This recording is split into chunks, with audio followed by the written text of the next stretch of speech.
Welcome back again dear students. चलिए आज हम बात करते हैं क्लास 11th के इंग्लिश के हॉर्नबिल बुक के poem number first a photograph poem के इंपॉर्टेंट क्वेश्चन है, उनका आज हम डिस्कशन करने जा रहे हैं। What has the camera captured, यानी कैमरे के अंदर क्या कैद हुआ था। The camera has captured a scene in which 3 little girl are standing in shallow water of the on the sea beach, यानी कैमरा के अंदर एक दृश्य से कैप्चर हुआ था जिनमें 3 लड़कियां खड़ी थी, यानी उथलते हुए पानी में।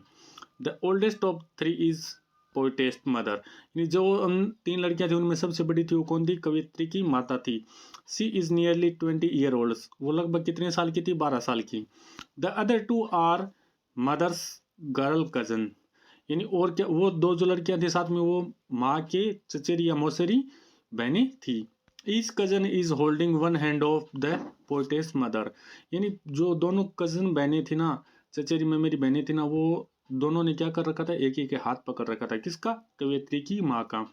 दे are smiling through their hair, यानी उनके बाल बिखर रहे थे, उड़ रहे थे हवा के कारण, और वो क्या कर रही थी, मुस्कुरा रही थी।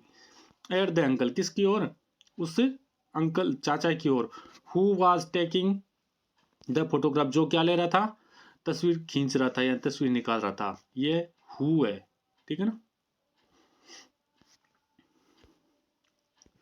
Y were they standing still, वे अभी तक शांत स्थिर क्यों खड़ी थी। They were standing still to get themselves photographed by an uncle with a camera, वो इसलिए तीनों एक जगह खड़ी थी कि एक कोई अंकल थे, उनकी क्या कर रहे थे, तस्वीर खींच रहे थे, किससे, कैमरा से।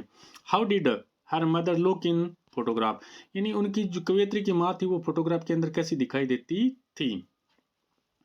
Her mother had a sweet face, she was nearly 12 year old, यानी उसकी माँ का चेहरा बहुत ही मासूम था और वो लगभग कितने साल की थी, 12।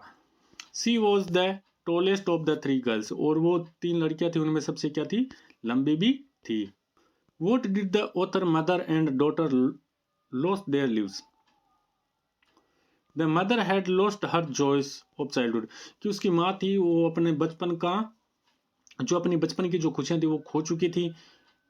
Whereas the daughter had lost her mother's laughter, और जो उनकी बेटी थी वो अपनी माँ की मुस्कुराहट खो चुकी थी। Explain the phrase labored is applause. The poets mean that they tried, यानी spelling tried hard to get relief from their feeling of loss, यानी कवित्री का तात्पर्य कि उनकी जो कठिनाई के साथ अपनी हानि का भाव हुआ था, उस भावना से मुक्ति पाने का क्या किया जा रहा था, प्रयास किया जा रहा था। इट्स साइलेंस एक्सप्लेन, यानी समझाइए। ये स्पेलिंग पोएट्स की है।